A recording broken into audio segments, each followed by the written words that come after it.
I'm going to turn that off because that'll just distract me. Okay, so welcome to our first blab. I am Justin Letheby. This is Terry Whelan, and we're going to cover leveraging tech on real estate. You want to say anything first, Terry? Yeah, I'm just looking to see if anybody popped in yet. Yeah, my name is Terry Whelan. I am an agent coach for Keller Williams in the Chicago area. And what Justin and I are going to do here is really just talk about, like he said, talk about some of the technology that's available to us. What does it really mean? What do we have? What are the tools? And then go deeper on a weekly basis into what those tools are.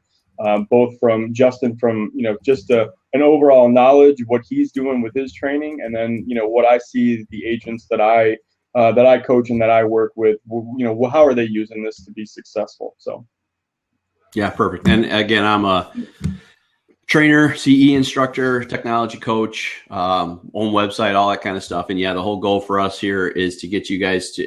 Really, the bottom line for us is, or for me, anyways, is I want to make sure you guys use tech and leverage it so you're not spending all day in front of the computer. That's kind of my job, so you guys don't have to. I'm the one that gets the flat behind. Yeah, absolutely. So to speak. And for anybody that's watching this on a replay, what we're going to do is just kind of go over some brief ideas today. What does tech look like? It's so it's all encumbering at this point. And then on a weekly basis, we're going to take every one of the topics that we talk about and go really, really deep into it. So make sure you look for, we'll schedule these every day. We're going to plan on doing these 2 o'clock, Tuesday at 7 o'clock. So look for the schedule, and you can subscribe early. You can subscribe on a weekly basis. And, we'd love to have you guys come in, pop in, talk to us about how you're using it. We can learn from you just as much as you can from us. So. Yes, absolutely. Yeah. Again, today is more the introduction. We just want to make sure everybody understands kind of what we're going for and doing that. But my whole goal really, and I think Terry would agree, is we just kind of really we're going to start the conversation and hope we get enough people joining in and talking with us where they can start asking questions and we can really delve in deeper to where people's minds are and where we're going with that stuff. Right. So I think the best thing for us to do is kind of go along the lines of the conversation that you and I had last night. What does tech look like for us in our business? There's so many things that when the word tech gets thrown out in the real estate world, there's so many things that can be included in that. Everything from your websites to the CRMs that you're using. What kind of social are you using as far as marketing? Your phones, the tablets, all of the stuff that you're using, and then the apps for all of that. So, I think it gets overwhelming for a lot of agents. So, I think we want to kind of get an idea in this first one. What does that look like overall? And then break that down on a weekly basis. Does that make sense, Justin? Yeah, I would agree. I mean, again, we talked about this a little bit yesterday. So, yeah, I mean, our concern was simply this. I mentioned tech and you brought it up yesterday saying, okay, that's great. What does tech mean? And I was like, oh, yeah, okay. Well, to me, tech is everything. That is anywhere from the car you're driving all the way, and we won't go cars. And we talked about that yesterday, but anywhere from the car you're driving to the special little pen you probably bought to take notes with.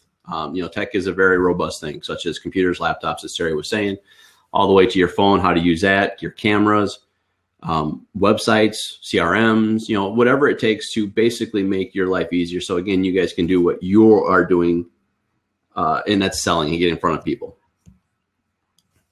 So yeah, I mean, that's what my whole thought is, to just kind of let everybody know that the conversation for us is going to be simple. We're going to talk about every technology I think that is important for real estate, or what we think is important for real estate, and then really try to break it down to its minute things and hopefully give advantages for each one of those tools, and definitely some tips and tricks to make that stuff easier for the everyday agent or even the teams. I mean, really, we've talked about that several times, where one of the things that I think that a lot of people are missing out on is that team perspective, and how does not only the business relate to the teams, but how do you utilize technology in a group situation? Because that stuff has not been tackled at all.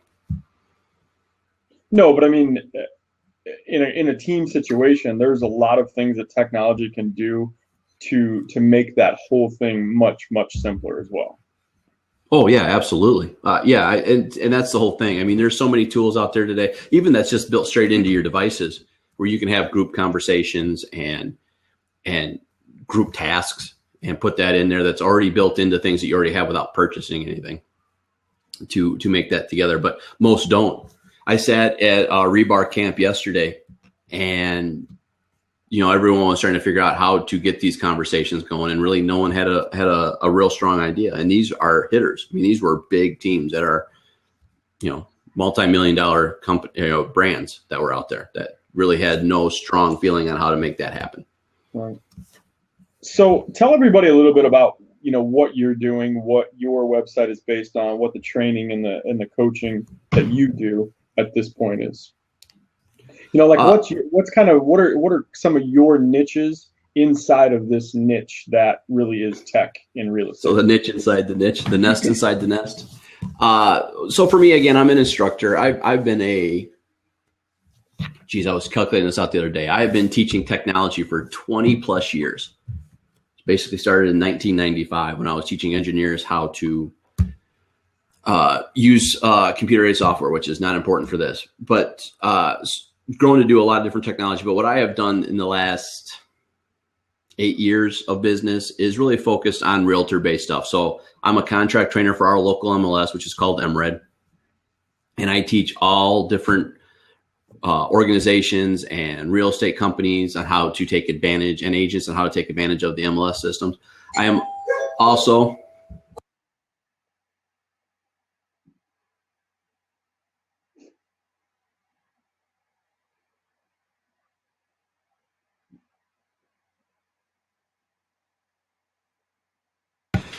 I told you what happened. So doorbell rings, dog hollers. And I knew it was going to happen. It was just kind of how that time worked. So I'm an MRED instructor, which is our local MLS system. I teach all the realtors how to take advantage and get the most out of our MLS system. And that's for generating leads. That is for how to get the best data input in there, how to research it, how to do searches and whatever.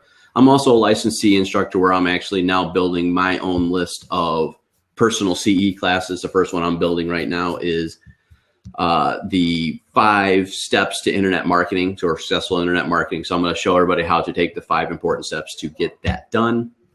And I'm also right now, I've just finished my first online class, which is Facebook launch for realtors, where I am going to show realtors how to actually get something out of their Facebook pages besides just, 5 hours of wasted time when someone's bored. So that's kind of where I'm at. Sorry for the pause, but I knew that was kind of going to happen. No, it's fine. And you, Terry, what are you doing? How are you helping us out, us poor realtors that don't know where we're going in life? I work with agents who are just brand new into the business, and I work with, $10 million producers. But really what I do more than anything is just help them get into the right mindset of actually being an entrepreneur. What does it mean? The day that we all decided to get our real estate license, we became entrepreneurs, we became business owners. So what does that really mean for you? Do you have the ability to do what it takes? Our business obviously is one of the things that you and I talk about all the time is lead generation. And, lead generation isn't just going to come to you. You're out there, you're the one producing. So, really just putting all that together, working on everything from time blocking. So there is that focused lead generation, income producing time, all the way into building the business. Not, what do the next 12 months look like, but what do the next 3-5 years look like as well? So, just really kind of putting that whole thing together, really kind of helping them build their business on an ongoing basis. Once we hit one plateau, how do we break through that and get to the next plateau? And it's an ongoing process. Cool. So one of the things I was thinking about, and I'm going to throw this whammy at you real quick, although I think we've already kind of both touched on this. One of the things Terry challenged me with is actually have a plan, which is a hard thing for me to do. So one of the things I was doing earlier today is writing out kind of my thoughts on this. And so one of the things one of the ideas I was trying to answer is, what's the goal for us? So I was doing this blabs, and we kind of talked about it yesterday a little bit. So I'm going to ask you first. So what's your goal? What's your goal coming out of the blabs? I mean, obviously part of it is for us to get a following, so to speak. But for me, it's sharing and trying to get people to do certain things. But what's your end goal? What are you hoping that someone, when they leave this each session, each day, what are you hoping they get from you? I just think tech in our business can be so overwhelming because there are so many tools. So even if, on a weekly basis, even if you just grab one thing and you can take that and implement it back into your business and, work through it and grow with it, that's really all that matters at this point. You can't maximize and be an expert on every social platform and do all the other things that we're doing. So what are some of the one bits and pieces, one really good idea that somebody can take out and bring back in and put into their business, I think is what I'd like to see. Cool. Yeah, I mean, I would say that's fairly true with me. My whole goal, the whole thing, and we've kind of talked about this before, my biggest concern, I've just watched too many agents sit in front of the computer all day long and can't understand why they don't have business. So my whole thing is I'm hoping that each time they get done, they learn one way of taking 5 more minutes away from that computer so they can go out and do business. Still not lose that tech advantage, not lose that social interaction, not lose that ability to communicate in the environment people want to be communicated in, but I don't want them stuck in front of their phone, their laptop, their tablet all day. I want them to get out and do what sells. Yeah. And the idea for you and I doing this is we want people to come in and ask all kinds of questions, whatever their challenges are, if they're new to the business, what kind of direction can they take? We just want to be there as a resource for agents at every level of their business. Yes, I would agree. I mean, my hopefully at all point in time is that, we start up a conversation. We're always going to have topics in place, but I always want to make sure as well that we have enough good conversation that inspires someone that wants to join and say, okay, that's great. How about this? Share their successes, their failures, or a question that they're just struggling with. And hopefully we can try to answer it for them. Because like I said, in the intro, we can learn so much from agents as much as they're going to learn from us. So. Oh, yeah. To be honest with you, that's my whole goal for going to the rebar camp yesterday was for that purpose. It wasn't for me to go out and spout my knowledge. It was made to learn to see what someone new trick that someone else came up with that I can try and test with and play with, right, and see if there's other ways to use that stuff. So talk a little bit about that. What exactly is that rebar camp, in the Chicago area? What's the purpose of it? So rebar camp has been going on across the country for, probably as long as I've been in real estate. So at least 8 years, and I think longer, to be honest with you. And the whole point of it is you get everybody together in a group, and what they do is on a 3x5 card is they'll write down 3 topics that they want to talk about, and it's more of a group share kind of concept. It's around, it's a circle room where everybody just kind of gets to share their topics. So they'll write 3 topics down, and on a separate card they'll write what they wouldn't mind hosting or be the quote unquote expert on. So the topics range from lead generation to technology to, what the topics yesterday was teams. One of them was video and social media. You had negotiation tactics. So the ranges goes not only in technology, but it goes the gambit of real estate. And it's YPNers put it on this year in the Chicagoland. And I don't know if YPN is taking it on as a whole from now on, but I know YPN in Chicago took it on this year and launched it around here. And so you just get in, you have 3 different rooms, you pick the room you want to go to, you go in there and you sitting around in a circle type environment, and you either listen or more ideally you kind of interact. You maybe ask a question or you share some of the knowledge that you have. So, that's kind of what it was for me. And I took all the topics that I was unfamiliar with and not strong in. For me, one of the things I sat in yesterday was teams, because I'm sitting there going, I'm not going to have a real estate team myself, but I do want to know what those challenges are and where people are succeeding and failing on in that environment. So I sat in that room, and it was an incredible learning experience because there were people that were having severe struggles, but were also at the same time knocking it out of the park. So it's built really as a mastermind more than anything else. But for me, mastermind is a longer process. So I would call this a very short mastermind, a shotgun mastermind, so to speak. Yeah. But yeah, I would agree with that. Besides the fact that it's only about 30 minutes of conversation. Got it. So I was just looking, I don't know if he's still in the room. If Jason's willing to come on with us, I was just looking at his Twitter profile. Actually runs a podcast out of Valley of the Sun real estate show in Phoenix. So, those are the kind of people that we want to have in here that can also, bring a ton of value, in an area that we don't work in. I mean, I have half of Illinois lives in Phoenix. So, I mean, I have numerous friends in that area.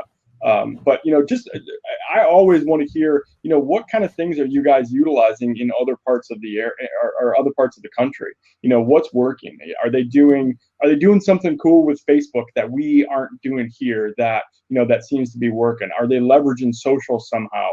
Are there apps that they're using that are working? That's the kind of stuff that I want to hear across the country, and really make it as a mastermind. All right, I'm going to bring. I already did it. Got it. Good. All right, he's got the headphones. He's serious, ready to go. Hang on one second. Hang on, man. You can hear me. Right? There we go. Now he's full on podcast. All right, cool. So, how you guys doing? Yeah, good. I appreciate you coming in. So I saw you added on Facebook or on Twitter. So I was just reading a little bit, and I'm like, yeah, you're the perfect guy that we would love to have. Just come in and mastermind with us. On a weekly basis. What are some of the things, especially if you're doing a podcast? I mean, are you interviewing agents in your area? What's kind of the basis of your podcast?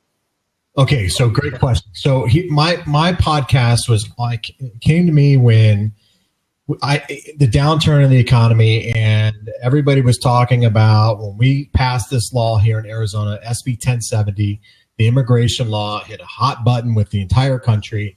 And President Obama came here, and Governor Brewer was shaking her finger at President Obama.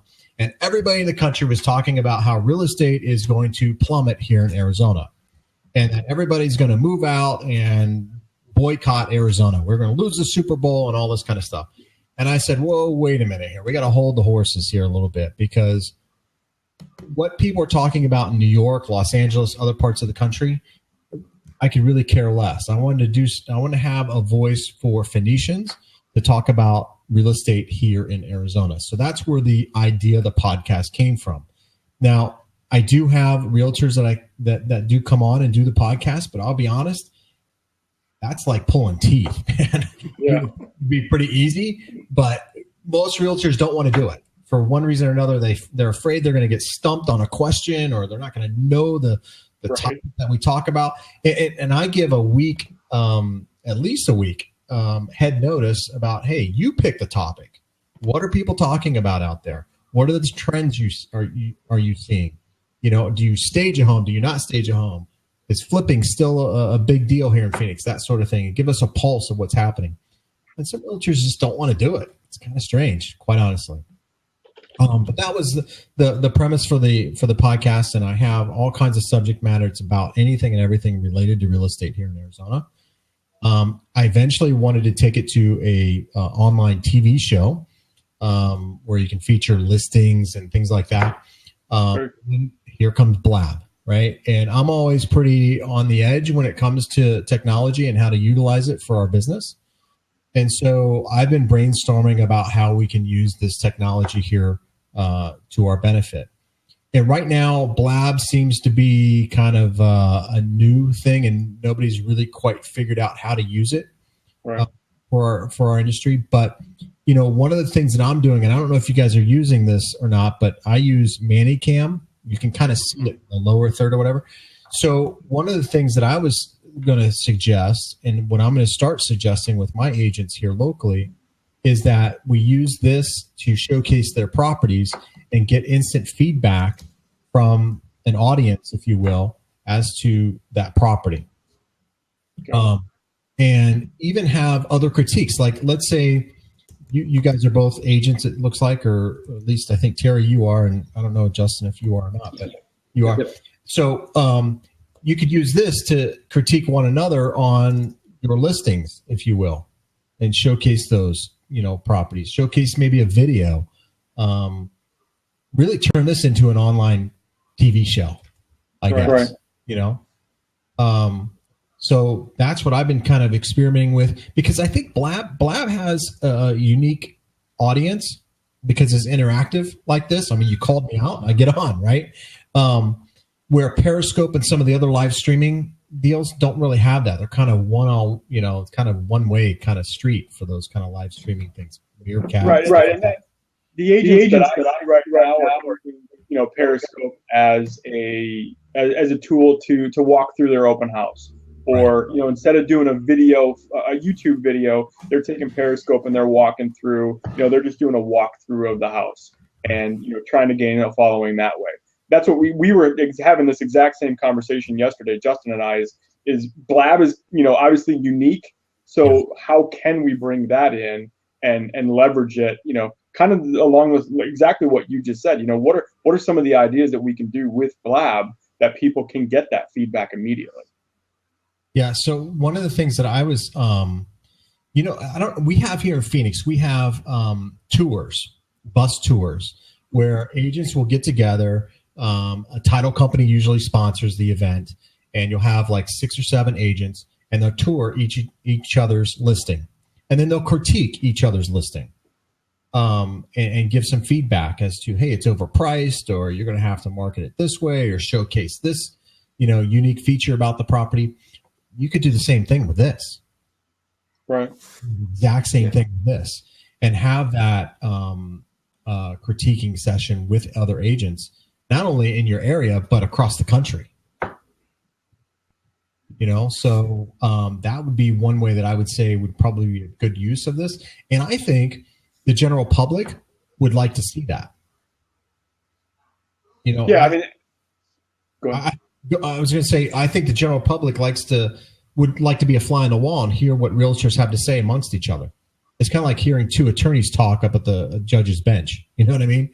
So yeah, that's kind of like one of the things that I'm interested in seeing is if we do this kind of stuff, will we get the client that comes in and maybe not interacts, but like you said, they want to be the fly on the wall. They want to be on that list on the side, and they're listening to what we're saying. That's a big thing that I just want to see if that happens, and that's everywhere. Is that going to happen on Periscope? Is that going to happen on Meerkat? Will that happen in here? Because that's where we can get some really good engagement, and really almost get some feedback.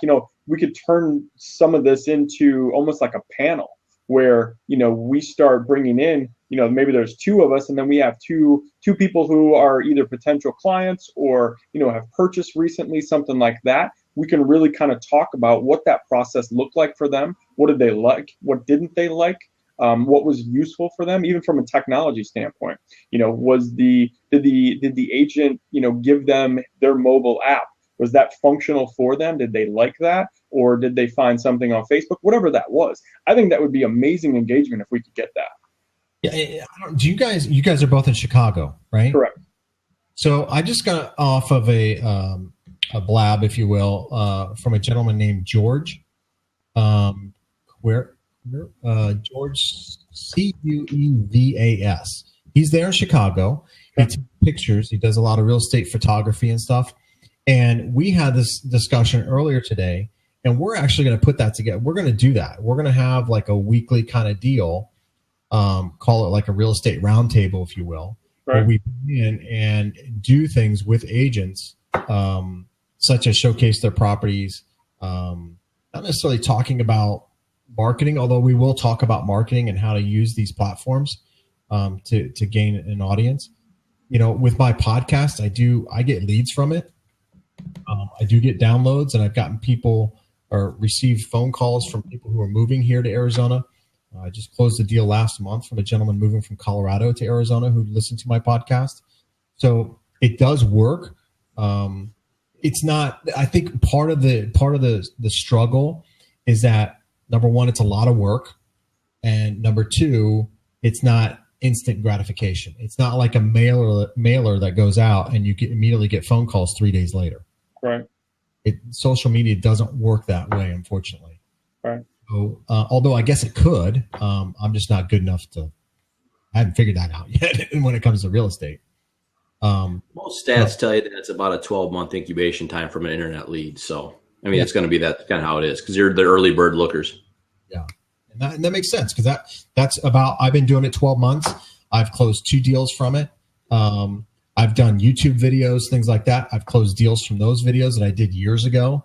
That's the beautiful thing about this. It's ongoing. And you just got to start that going.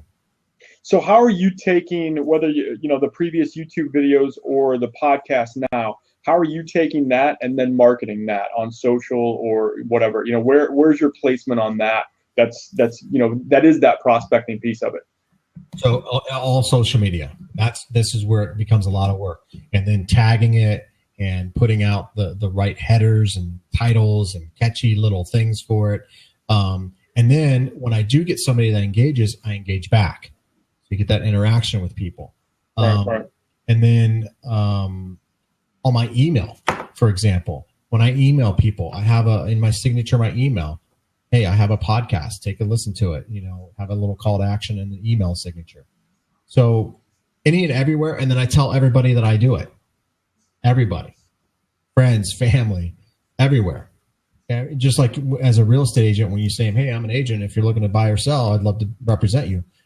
It's the same thing with the podcast. I just do the same thing.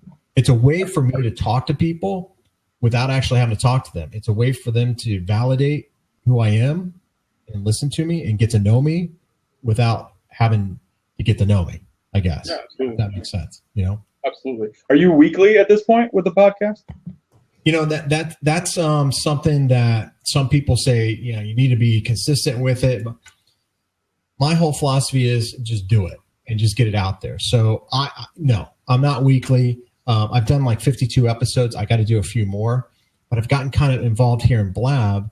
And so now I'm kind of trying to morph the two together. Right. Good quality content. So I haven't done a podcast in about 4 weeks. So it's been a while, so I need to do it. But I just do it when I do it, to be honest with you. As soon as I'm ready, I do it. I don't have a set schedule. I did that for a while. I did that, and I did a live show, radio kind of thing. And when you schedule all that up, you put all that effort into it, and then somebody says, a guest or something will have to reschedule, and then you have to do it on your own, and you got to improvise. And it just was like, herding cats, to be honest with you. It was just a mess. So, no, I just do it when I do it. Got it. Because it's a podcast too. I mean, people listen to it in the airport, when they're traveling, working out, whatever. It's not like, Survivor or, American Idol or something like that, where people are, ordering pizza to listen to it. They're just listening to it on their free time. Right. Absolutely. And just so, for anybody that's watching this on a replay, just to make sure, it is valleyofthesunrealestateshow.com, correct? Yes. Okay. And I'm on iTunes, Stitcher, all across everywhere. All platforms for podcasts. So, Terry, you still there? It looks like you got booted. Oh, you got booted. That's always fun. Internet, but you're the host. You're a co-host, host. Whatever. I can do all the same things he does. It makes life. And I tell you what, that's one of the best things that Blab just added about this was the ability to co-host for this situation. Now you don't lose it. We don't lose the ability to have to worry about getting kicked out and starting over. Right. Especially with this, we're recording these at all times, so it becomes very, very helpful to make that happen. Yeah, absolutely. And it becomes real nice.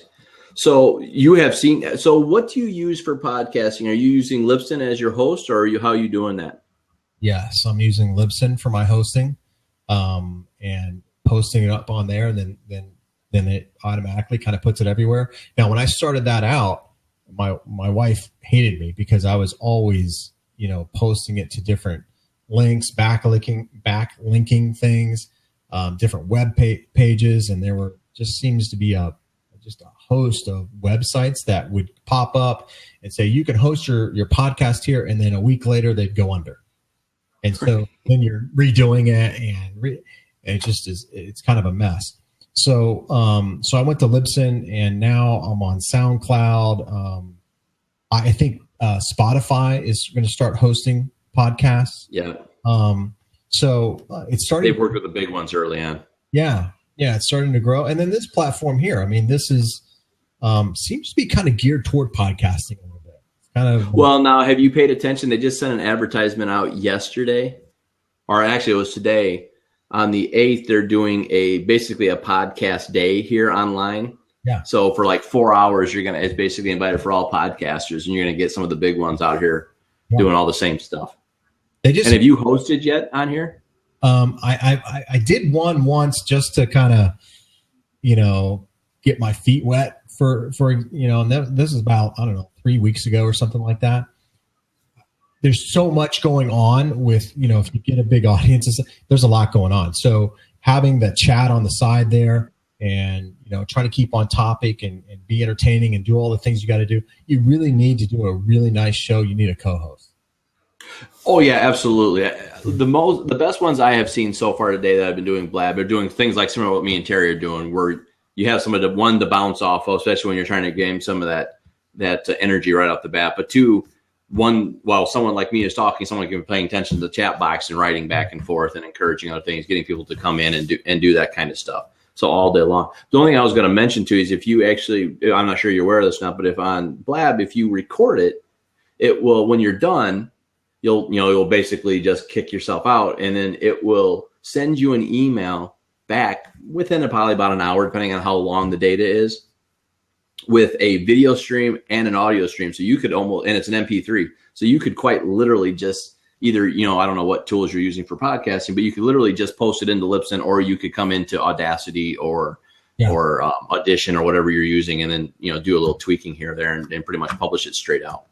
Yeah, no, I use Audacity, and you're absolutely right. I looked at the MP3, but I also recorded on the side for Audacity. Yeah.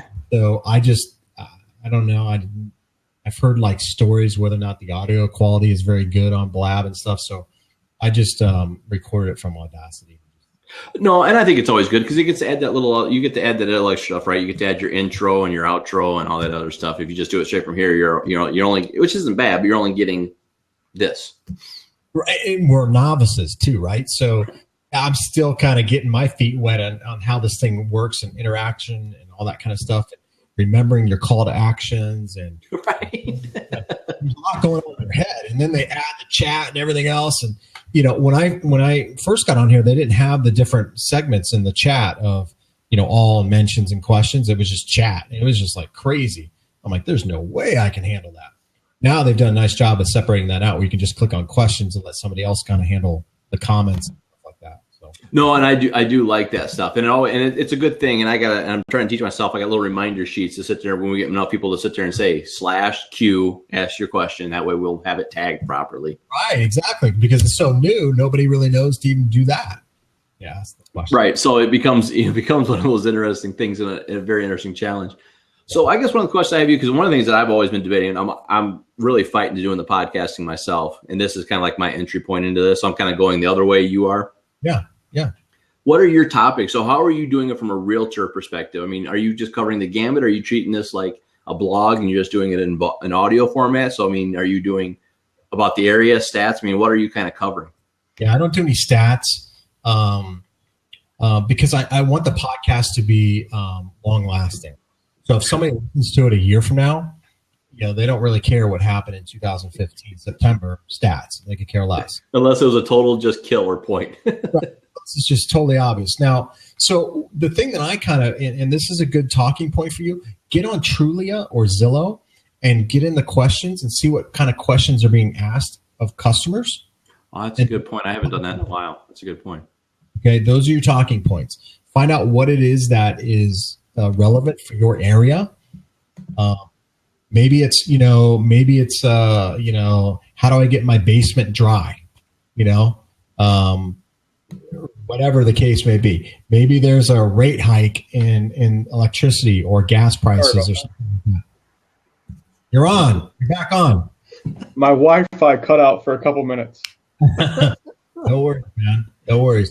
The dangers of Wi-Fi in this world, man. Everything just went. Yeah. That's all right. Jason took over for you. I might find a new co-host. We're good. That's all right. Go right ahead.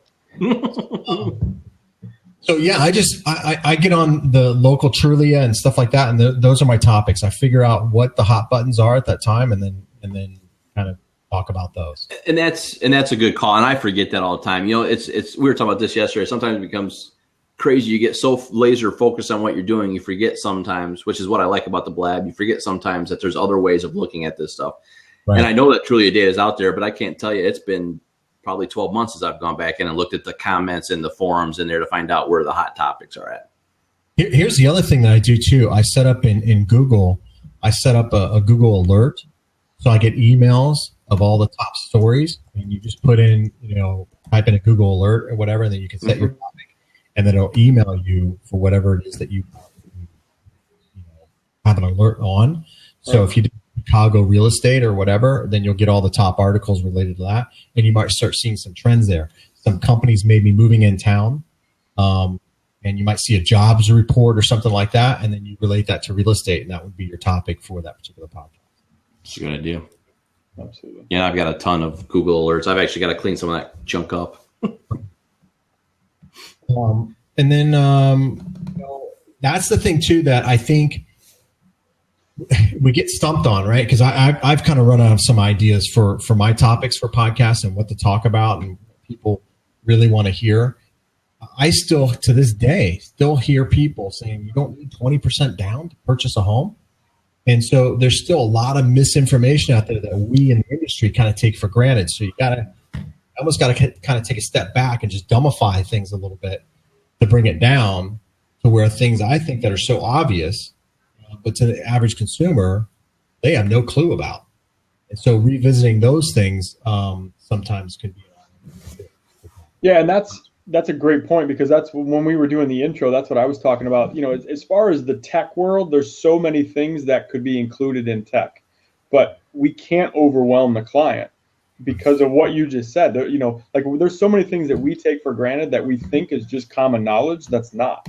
Anything from, there's a lot of buyer clients that still don't understand that they don't pay us anything to be in this business. That's actually an education piece that keeps them out of the market because they don't understand that. So, we can't then go and flood them with all kinds of different technology.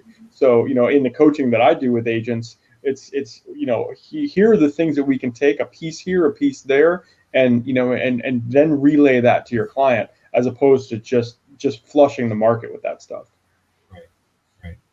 That's something, I don't talk about interest rates. I don't talk about, specific things. I'll talk about some program guidelines, but that's about the extent of it that I go. The rest of the stuff is what's the hot topic. And like I said, when I talked about, Governor Brewer pointing her finger at President Obama, that was it. That was a topic. Right. And I had that opportunity, but that was a topic about, hey, how does the SB 1070 affect real estate? Or will it affect real estate? That's your topic. Yep. And so figure out what the local news is talking about as far as real estate goes, and then piggyback off that. Maybe. We're up 20%. What are you, 20% battery power? No, yeah, exactly right. That's been my favorite comment with some of the people I talk to. Oh, the media tells me we're up. Okay, great. Oh, yeah, gotcha. Sell that house for that. Come talk to me. Yeah, right. But the thing that's nice about real estate is that what's happening there is relevant here. Real estate's kind of universal. It's not, obviously certain specifics to real estate are unique to Chicago. You have high-rise, condos, for example. We don't have that here. Right. Very few. Let's put it that way. We don't have. No. It all depends. Like for us, both of us, Terry and myself, we say Chicago, but we're out. I'm barely a suburb. I'm out in a community called DeKalb, and Terry's more. You're out in the corn closer to that out there. I'm out in corn country. So, the highest things I see are water towers. So for you, maybe partnering up and doing like a USDA kind of topic. That's probably pretty popular where you're at for that topic. Right. Yeah, absolutely. But yeah, we don't have too many high-rise, too many high-rise down. No, I don't see much out there. Well, we do have a lot of Chicagoans here. No question about it. Half of Illinois lives in the greater Phoenix area, I think. That or Texas, man. Chicago beef. What's the Portatello's? Portillo's? Yeah, man, that place, when that place opened, my God, there was a line like 3 blocks. Yeah, absolutely. Yeah. And Luke's, Chicago beef style Luke's or whatever, they're big Cubbies, or they're from, speaking of which, Cubs are doing awesome. They always have a big crowd too for their Chicago beef sandwiches. Yeah, I'm sure. I mean, honestly, there's probably 20 people that I graduated high school with that all live in Phoenix. Oh, wow. Wow. Yeah, It's crazy. And they all start thinking about it now. They just built a new Cubs, spring training facility here in Mesa, which is state of the art, which is really cool. Yep. It'll be busy next year for sure. Yeah. White Sox are here. Did Sox? I couldn't remember. They moved out that way now too. Yeah, they moved back to Arizona. They were part of the Florida League, weren't they, for a while? Yeah. Yeah. They were in Sarasota 20 years ago. Well, I'm a basketball guy. I like watching baseball. I'm a Cubs fan, but when it comes to basketball, let's talk. Yeah. Yeah, Phoenix was a big basketball town for a long time with the Suns, Barkley, and all that kind of. That was big. It's a football town now. It's kind of weird. It was Diamondbacks, when they came into town. Colangelo, the owner of the Suns, big unit, the big unit, and all that stuff, and Schilling and all, and then since they changed their uniforms, which everybody who's in Phoenix hates because it looks like Cincinnati Reds or the St. Louis Cardinals. It's like the same stuff. It's called Sedona red, but who cares? The color, it looks the same. The purple and the pinstripe and the teal, whatever, turquoise green or whatever, that was unique. It was cool, But then ever since that changed, new ownership, now it's Cardinals. Cardinals are everywhere. Football town. Playing well. So how often do you take your podcast or just your business stuff in general? How often do you put that on social? I mean, are you active every day, numerous times a day? Do you have? I mean, are you doing that yourself? Do you have an assistant or a VA or anybody that does that? Do it myself. So I refer to it as like reading the morning paper. The morning paper is the alerts. Read the article, make some comments on it, and post it. And then I'll jot down ideas or whatever for maybe the podcast later on down the road. So that's really what I do. So I take the morning and I read the posts, the alerts, and that's the one thing that I'll say that I think a lot of people make the mistake on is that they just see something that's kind of interesting and they just retweet it or repost it without actually adding their own 2 cents into it. Right. Bid on it. And, I'll tell you, I get a lot of agents that I've got that will email me and they have like, how to make sidewalk chalk or how to make pumpkin pies, like a big one right now. And it'll be the same content, just different badging with different realtors, but the exact same article. And if I was a consumer, I would look at that and say, if I got 2 different ones, I'd be like, well, they're not really taking their marketing too seriously. I don't know, what the deal is there, but it's not very unique. I want somebody that's really involved, not just reposting kind of stuff. So I think that's where I think some agents, and staying on my side of the fence, I do the loans, but I think that a lot of people kind of take that not too seriously, I guess, for lack of a better way of putting it, and just repost it and think that they're being active on social media. And that's not really being active in that. Well, no, I agree because I think that is where social comes into play. That's it's a different mentality of the person that's looking at it. They want to consume original content more than seeing the same thing over and over and over again. So I think it's the people that are they're blogging or they're creating their own articles on LinkedIn, something like that. I'm starting to see a lot of people get traction off of that because they've created their own original content and then put it out there. So and that's exactly right. And that's where you can take, we can talk about the exact same thing, but have 2 different opinions on it. And that isn't necessarily conveyed in a blog post that you type up. It's like typing an email. The wrong message can be sent in an email versus picking up the phone and actually calling somebody and saying the exact same thing. So, I think that's another contributing factor for the podcast because I think it gets the message out there in such a way that, I want to do business with people who like me and that I like. And if they hear me and listen to me and they like me and they like what I have to say, then chances are our personality is going to fit. You're not going to have that, awkward moment in the car driving to an open house or something like that where you're trying to make conversation when it's just not there. Right. When you have engagement like that, I think they already know who you are. Because I think anytime that you're doing, podcasts or doing, like you said before with YouTube videos, obviously radio is a big thing right now. People can get a feel. They can almost interact with that person instead of just reading, a blank page with writing on it. They can actually, like you said, they can actually get a feel for their personality. Do they know that person, or do they like that person? Can they trust that person? I think anything that they can get some interaction in is like from what we're talking about from a tech standpoint, I think that's where you get a huge following. Like I know a lot of agents over the last 12 months or so who have jumped into radio, and there's a higher price point to get into radio, but they're getting so much traction from it that it's definitely launched their business. Yeah, and I just had interesting you say that, because we had some agents that got on the radio and they did a pair search, checked it out, and I got to tell you, it was kind of lame. Really?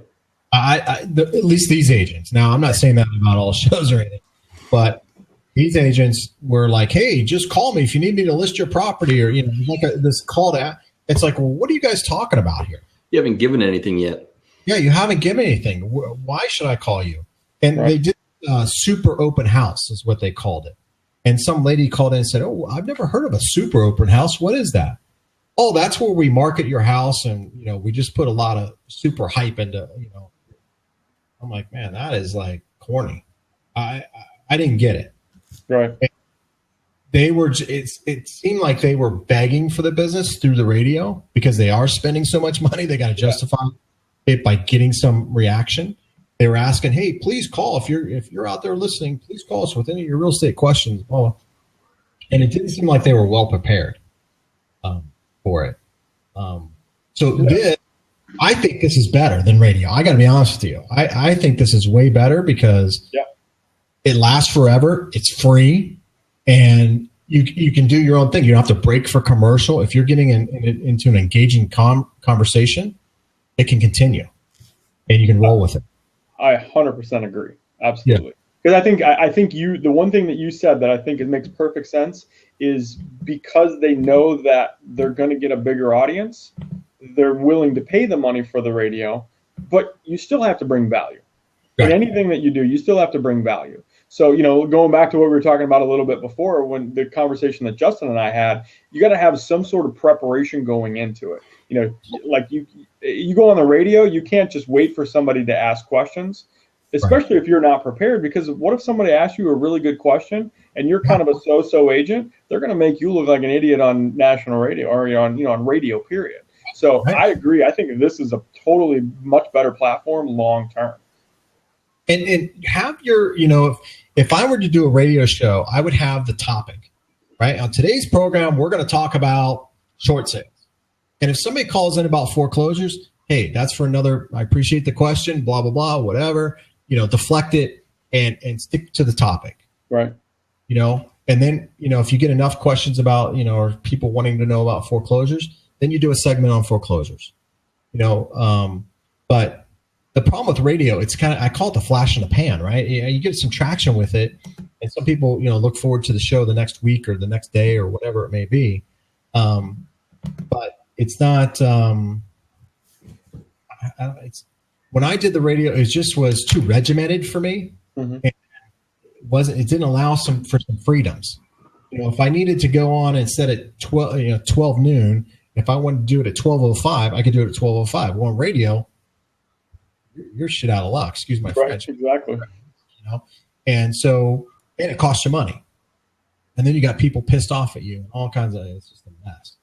So this platform is just much better. And plus not that you can't turn your radio into a podcast, you can. But I got to tell you, when I listen to podcasts, I hate hearing the commercials. Right. I listen to the podcast to not listen to the commercials. So when I hear these podcasts that are from radio and then I got to listen to a commercial, it's like, man, why don't I just listen to the radio then? I'm not here in this arena to listen to it. That's a challenge for advertising. Are there agents or brokers or anything in the Phoenix area that are running radio ads for their business? Oh, yeah. Russell Shaw, it's probably He's probably the biggest. He's with Realty One Group. He runs radio, TV. He spends probably at least, he does seminars here in the Valley and stuff. I think he said he spends about $30,000 a month. I believe advertising and stuff. It's an unbelievable amount of money. He calls it the no hassle listing.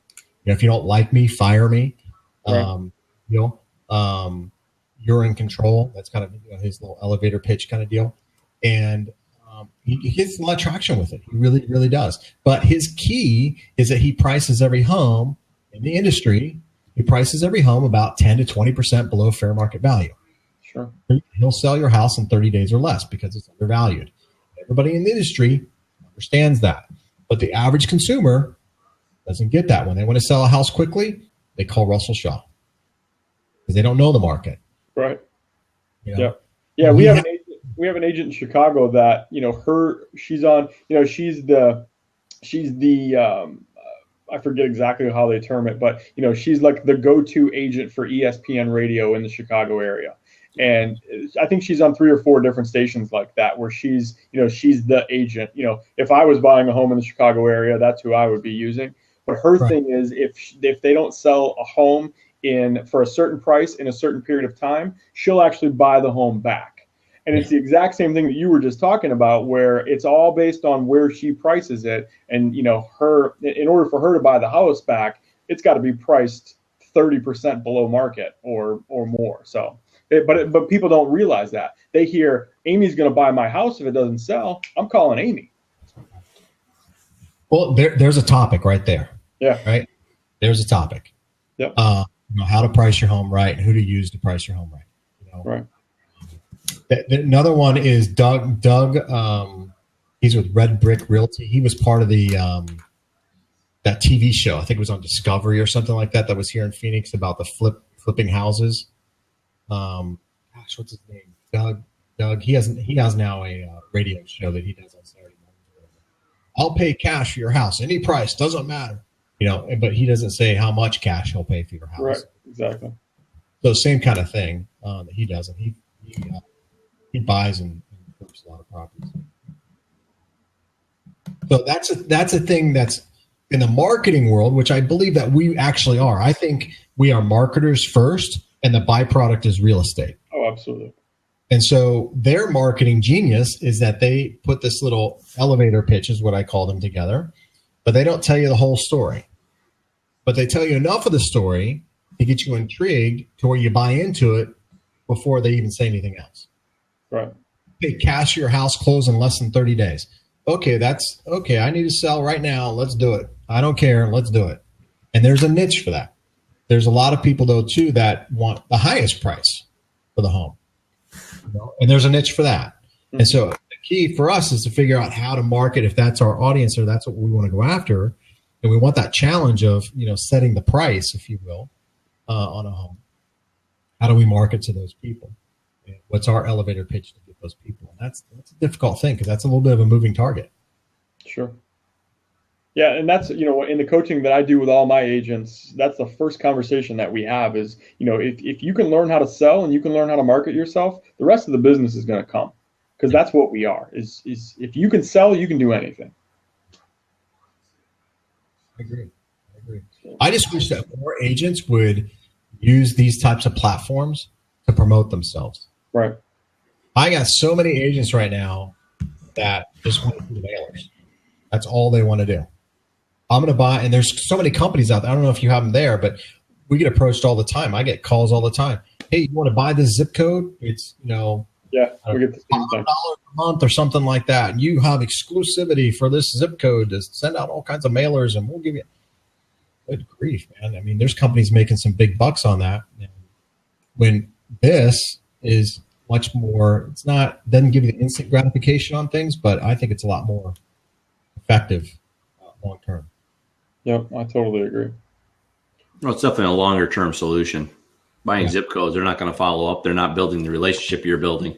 And what's cool for what you're doing is you're building an implicit relationship. It's all one sided, but they feel like they know you as soon as you walk through the door, they already know who you are. So like here's my challenge right now for myself is like I said, figuring out what Blab is and how to utilize it and create, what we're trying to do here, right? Which is sell real estate and promote ourselves. So one of the things I was talking to this other gentleman, George, about, who's there in Chicago, is turning this into a TV show. And like with Manicam, I don't know if you guys, like I was going to do a show on, MLS pictures, or hauntings of MLS pictures or something like that.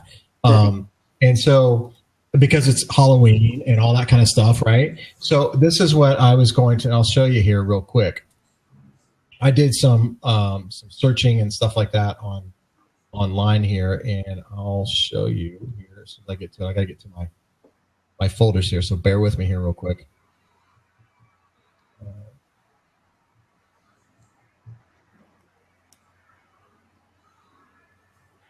And so these are some photos that I picked. And so, like, you can have like a photo on here, right? It's kind of entertaining, and you can still hear me talking about it. And you guys as co-hosts or whatever, oh my God, you can't believe that picture's on there. Blah blah blah. Right. I've seen crazy kind of sign writers and blah blah blah, and that's a whole show, right? Yeah. And then I could, there's another one here. Like here's one of a haunting here a little bit, some crazy guy up in the window or whatever. Oh, that's creepy. Yeah, it's creepy, right? And this was all going to be kind of the and you can't really see it on this picture, but it blows it up, and it's actually a face above the hedge of this hedge down in the lower right-hand corner. Yeah. And then there's another one here that was a little creepy too. This is an actual MLS picture. But you can see kind of a shadow. Oh, wow. Right? Yeah. And that's an actual MLS picture. So this was going to be how we could utilize this to have conversation, have engagement, and,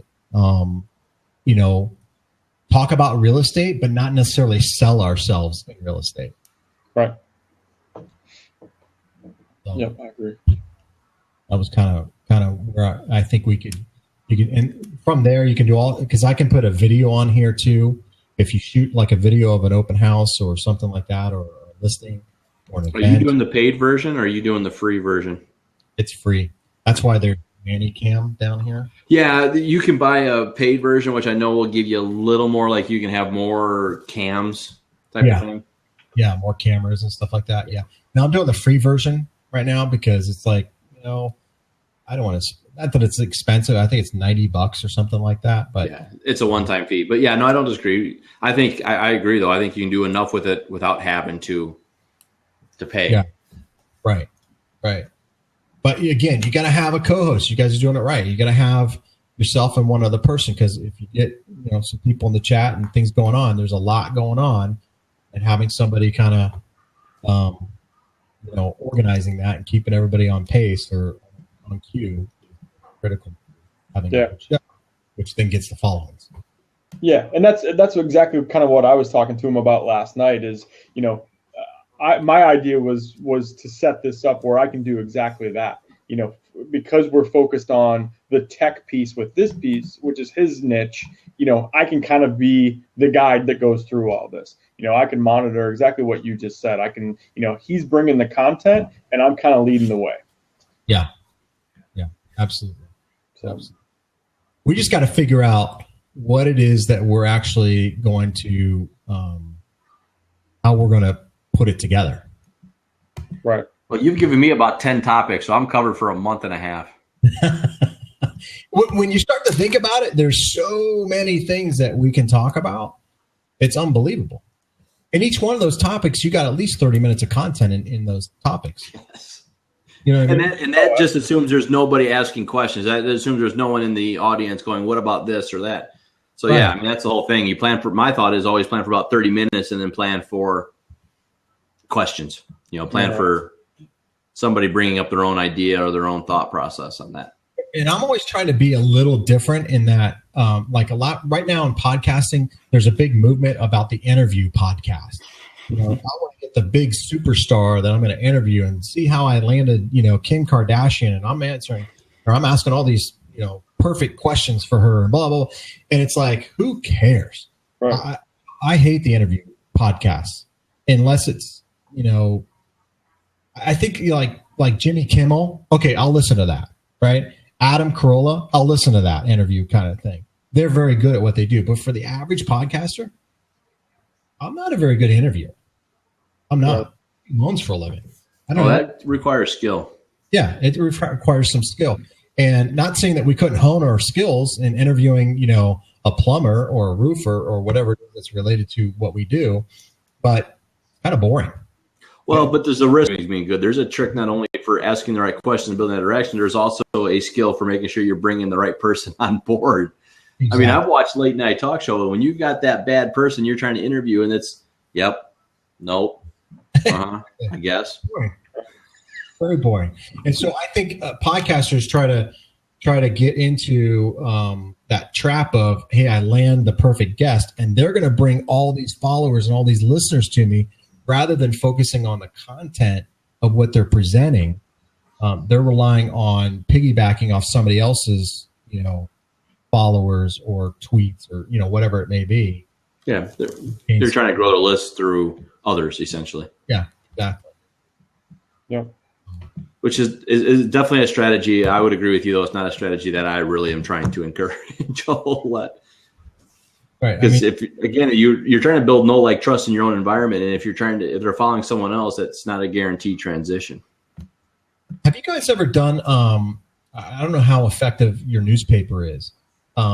Is it even existent? The Chicago Tribune, isn't it, or whatever? Are there still a lot of people that read the newspaper there? True. Yeah, absolutely. So, have you thought about running an ad in the newspaper about this blab or a show or your podcast or something like that? Not yet. That's a good idea. It hasn't occurred to me. It's a good idea, but it's something that I didn't think about it. I'm pretty much so internet based that doesn't cross my mind too much. Because I thought about doing one here, an ad, and I don't think they're that expensive. I don't know how much they are, but for you, Chicago Tribune. I would think there's a lot for that. The Phoenix Republic or the Arizona Republic, not so much. It's almost a dying breed for that paper here.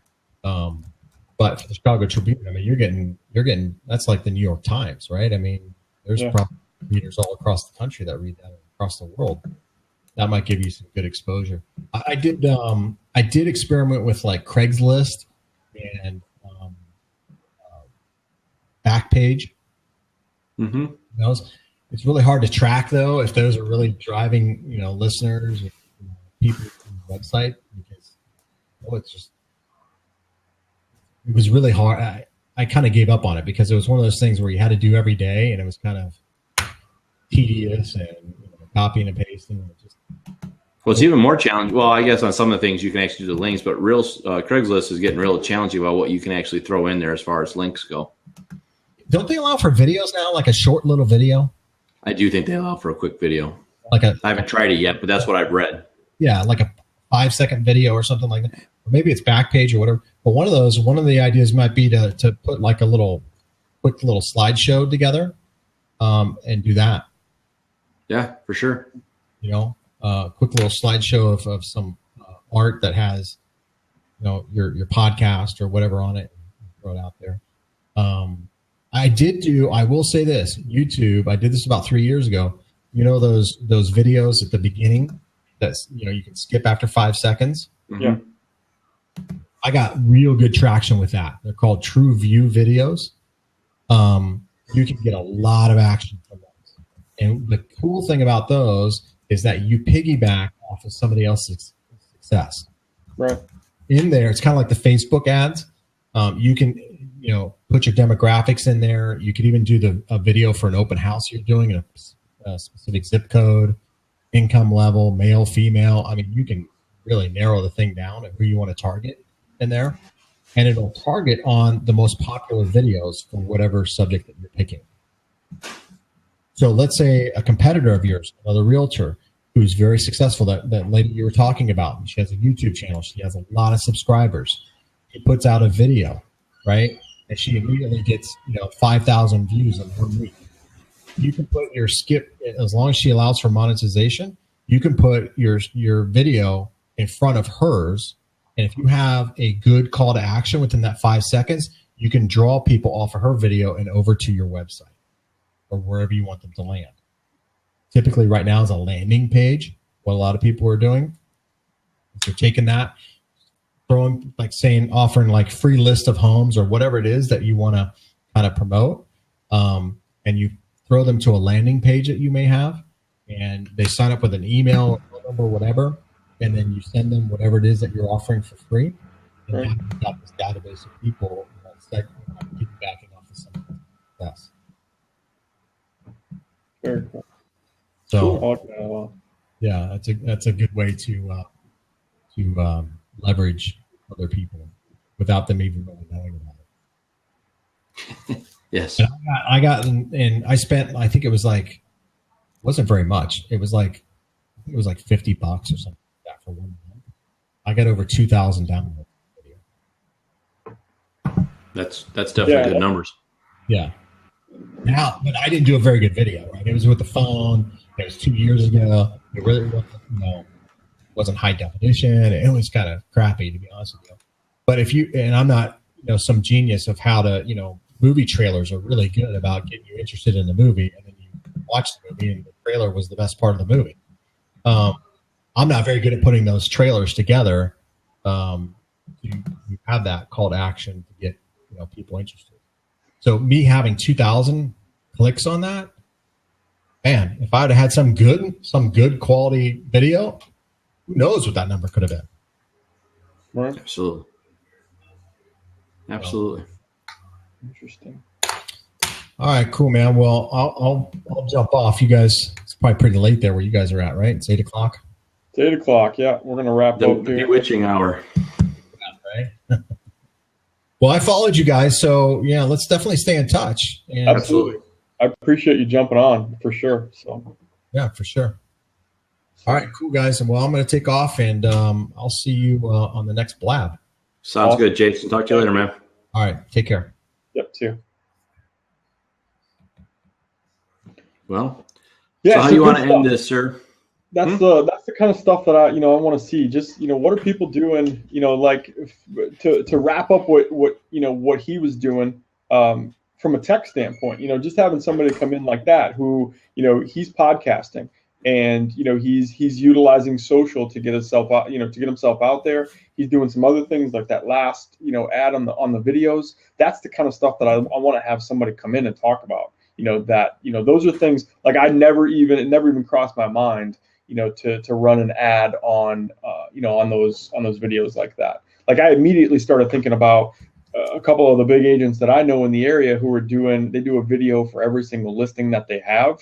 You could immediately pop an ad on every single one of those, and just launch through there. So. Oh no, absolutely. No, I think we couldn't have gotten luckier or better with someone that follows on that actually kind of hits what we're trying to go for. Trying to challenge the thought process and challenge where the everyday thinking is, and a little bit of, again, what we talked about earlier, the outside the box type of mentality where they're pushing the envelope and not just trying to ride the wave what everybody else is doing. Right. So that was, great that he was on. It was great that Jason was part of it, but I think we got extremely lucky on our very first time out to find someone that actually hits kind of the mantra of what we were going for this. Yep, that's perfect. All you got to do is get it out there. So, all right, well, I think we're going to wrap up. Tell everybody where they can find you more than anything at this point, and then we'll move on to the next week. So where they can find me is eProfessorofrealestate.com. It'll take you straight to my website where you'll get these blogs these videos that'll be out there. I won't blog. I will do video.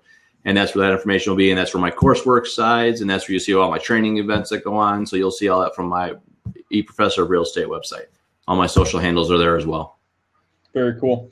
All right. Well, let's end this one, and we'll again next Tuesday at 7 o'clock. We'll post the topic when we do post the blab, and you'll know we're going to talk about that over the next couple of days. But by the end of the week, you'll know for sure what the topic is going to be. So we'll see you guys next Tuesday.